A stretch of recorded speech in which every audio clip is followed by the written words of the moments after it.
सुप्रभात बच्चों। Saint Lawrence विद्यालय की ऑनलाइन क्लासेस में आपका स्वागत है। मैं अलका सिंह आज आपको कक्षा 4 हिंदी साहित्य पाठ 2 चतुरहंस पढ़ाने जा रही हूँ।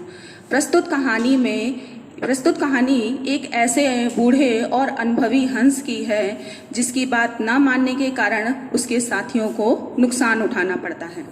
कहानी इस प्रकार है। जंगल में एक घना वृक्ष था। उस वृक्ष पर बहुत से हंस निवास करते थे। उनमें एक बूढ़ा हंस था जो अत्यंत चतुर और दूरदर्शी था। चतुर यानी चालाक और दूरदर्शी अर्थात दूर की सोचने वाला।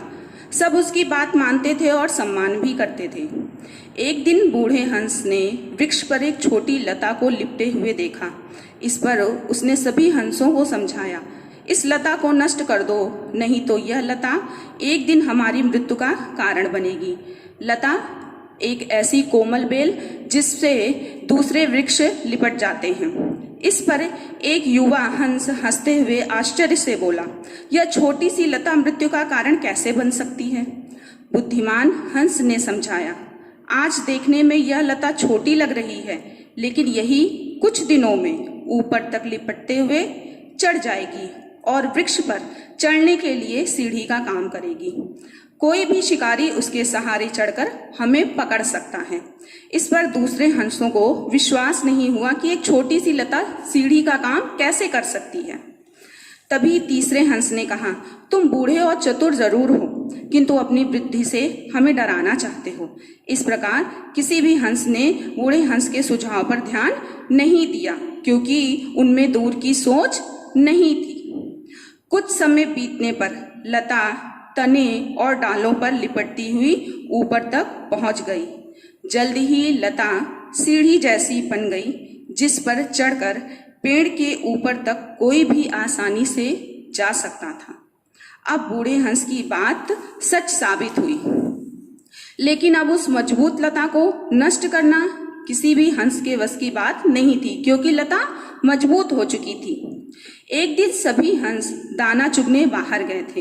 इसी बीच अवसर अर्थात मौका पाकर एक बहेलिया अर्थात चिड़ी मार जो होता है, वह पेड़ पर चढ़कर अपना जाल बिछा देता है। संध्या के समय सारे हंस जब वापस पेड़ पर बसेरा लेने लौट कर आते हैं तो पेड़ पर बिछे जाल में फंस जाते हैं। इस पर सभी हंस दुखी होते हैं और बूढ़े हंस की बात न मानने के कारण बहुत ही लज्जित होते हैं अर्थात शर्मिंदा होते हैं।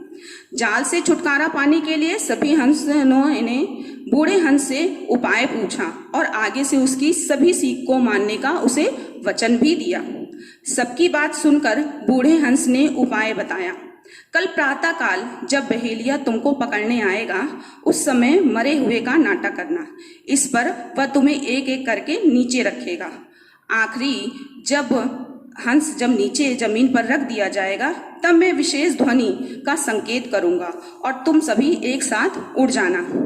प्रातःकाल जब वह बहेलिया आया तो उसे देखकर हंसों ने मरे हुए का नाटक कर दिया।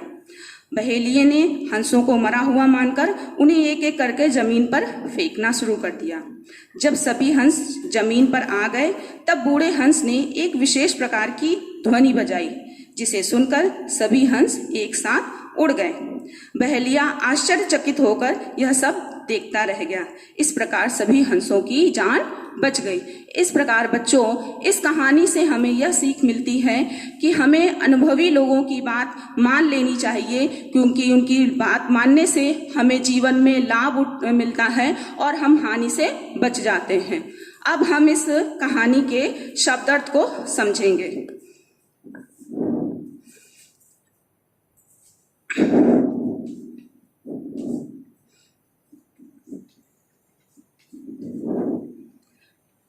निवास अर्थात रहना, दूरदर्शी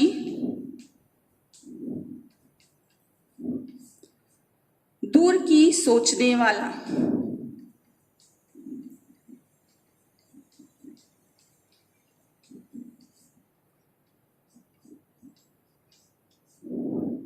बहेलिया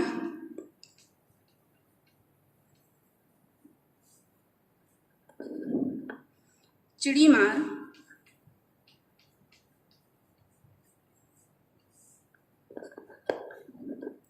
उपाय, तरीका,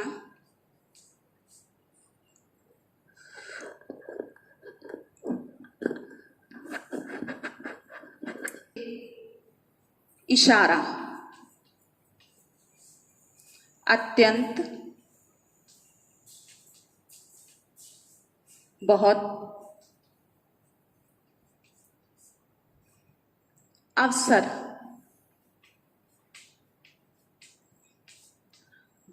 मौका,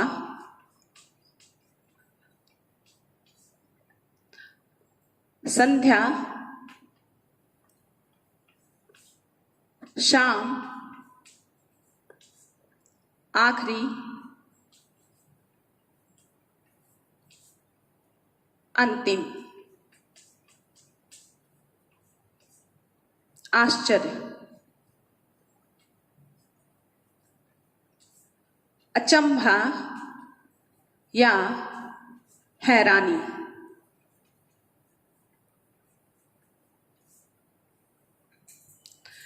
इस प्रकार बच्चों ये इस पाठ के शब्दार्थ हैं जो आपको याद करने हैं।